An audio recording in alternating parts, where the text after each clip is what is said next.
This video is not posted in the normal schedule of my YouTube channel, but the information in it is very important. This is why I bring it to you. In the last 100 hours, we had 11 farm attacks and 3 murders. Now, in a country with just about 30,000 farmers, you can do the math yourself to see how bad the killing rate is. 11 attacks and 3 murders in 100 hours. This ironically comes right after the DA made the statement condemning those who protest against farm murders overseas.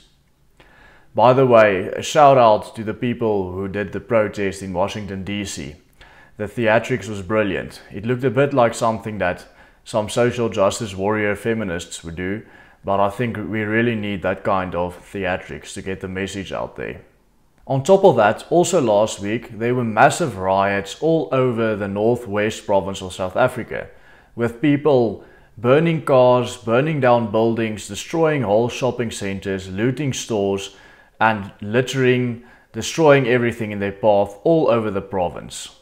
Now I'm asking you, we really need to let the world know what's going on here in South Africa. So please share this video on any social media platform that you are on. And please watch it till the end so that you can see exactly what is going on here in South Africa currently. One of the tragedies that happened here in South Africa last week gained some international attention. This was because a British citizen and his wife and sister-in-law were attacked on the farm they bought 3 years ago in South Africa. The Daily Mail online posted an article with the following title online. Haunting video shows 2 sisters laughing at family barbecue. 30 minutes later, one was dead. British engineer tells how masked gunmen turned reunion into bloodbath in South Africa. Now I will show you the video shortly, but first I want to point to something that was reported in the article. The farmer was told by his attackers they hate whites. Now this is significant because the media in South Africa will never report on these motives by the attackers. It's usually just swept under the rug. I made a full video on the bias and the narrative of the media in South Africa. So if you have the time, I would recommend you go taking a look at it. Now, before I show the video to you, I just want to read an excerpt from the article. He said, "I hate whites, and I thought that was it. And I was just waiting for the bang from the gun to kill me, but it never came. But the beatings and threats went on for hours and hours. My wife and I are devout Christians, and we bought the small holding to develop it into a venue for uplifting people through music and song, and art in the image of how we both see life." This really saddens me. I think one of the reasons why this person bought the farm here in South Africa is because of the lack of international attention the problems here in South Africa get, and he was unaware of the situation in South Africa. Let's take a look at the video.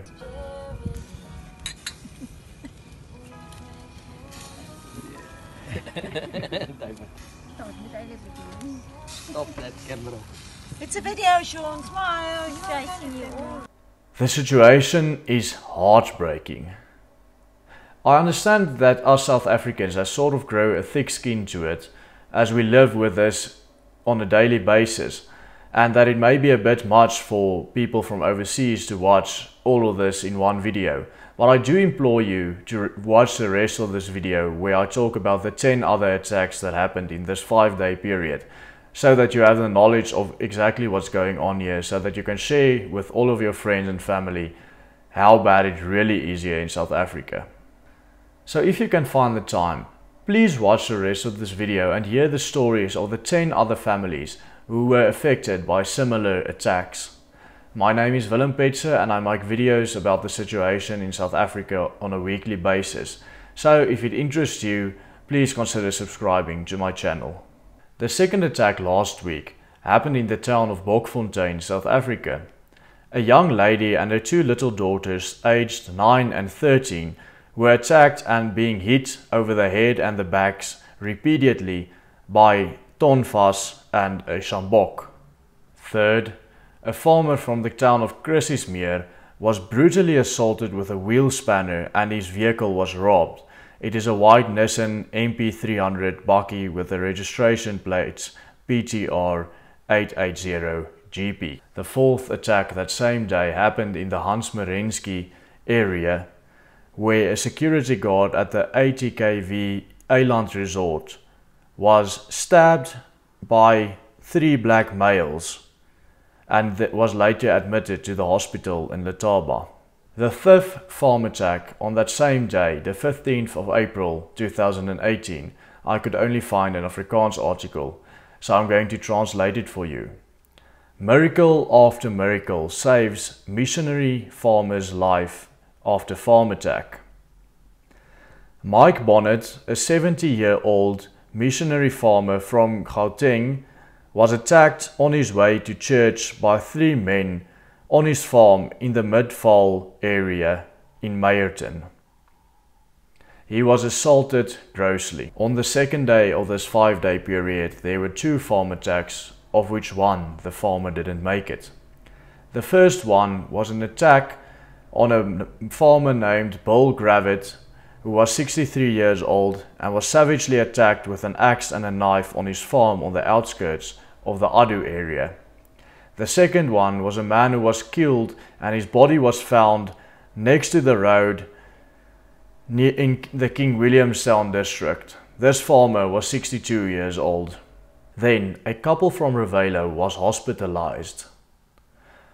Several balaclava-clad men entered the home of Christu, 52, and Lizelle Bosman, 46, at around 2 AM while they were sleeping. Both of them were beaten up and are in the hospital in Kimberley currently. On that same day, an attack happened on a sugarcane farm in Spioenkop in the Natal province of South Africa, where 2 elderly people, the farmer Mr. M. Govender, 77, and his wife, 70, were attacked at their home. 3 suspects visually beaten them up after breaking the door down. Mrs. Govender didn't make it. Mr. Govender is currently in the hospital. Then another attack happened in the area of Bokfontein, where a worker was tied up and assaulted. Luckily, the owners of the farm was not home at that stage, otherwise we don't know what would have happened. The day after that, another farm attack happened, where a woman was shot in the head in Springs, South Africa. 2 black males were observed lurking outside. They were armed with a shotgun and a pistol. The owner's son opened the door to shout at them. It was then when his mom, Mrs. Mota, was shot in the head. She is currently on life support in the Far East Rand Hospital. Now, while all of this were taking place, the northwest province of South Africa is burning. There are severe riots going on and lots of people's property are set alight. This is probably some of the worst riots that we have seen in South Africa as of yet. The towns of Mafikeng to Potchefstroom, Klerksdorp, Ventersdorp and many other towns in the whole province are currently under riot. A lot of property is being burnt. Houses are being broken down, the shops are being broken into and are looted, and whole shopping malls were broken down. The situation in South Africa is extending into chaos. Please share this video with all your family and friends so that this message gets out there and that people can understand what's going on in South Africa. Also, if you are interested in the news in South Africa, consider subscribing to my channel and follow me on Twitter, where I post all the news as it happens. Have a good day.